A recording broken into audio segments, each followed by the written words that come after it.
حضرت محمد مصطفیٰ صلی اللہ علیہ وسلم نے جو کچھ بھی بتایا اور فرمایا سب حق ہے، اس کا ماننا لازم اور فرض ہے۔ آپ نے جو غیب کی باتیں بتائی ہیں، جیسے قیامت کا آنا، مرنے کے بعد زندہ ہونا، حساب و کتاب ہوگا، جنت یا دوزخ میں جانا، قبر میں عذاب ثواب ہونا، آسمانوں پر آپ کا معراج میں جانا وغیرہ وغیرہ، سب حق ہے۔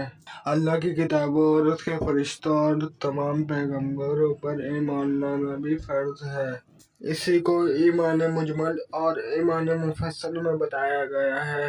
ایمان مجمل یہ ہے: آمنت باللہ کما ہوا باسمائہ و صفاتہ وقبلت جمیع احکامہ اقرار باللسان و تصدیق بالقلب۔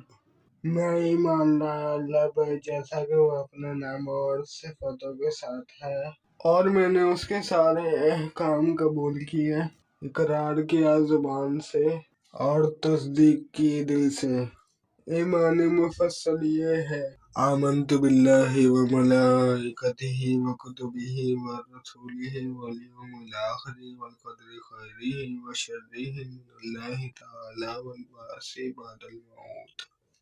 میں ایمان لایا اللہ پر اور اس کے فرشتوں پر اور اس کی کتابوں پر اور اس کے رسولوں پر اور قیامت کے دن پر اور اس پر کہ اچھی اور بری تقدیر پر خدا تعالی کی طرف سے ہے، اور موت کے بعد اٹھائے جانے پر بھی میں ایمان لایا۔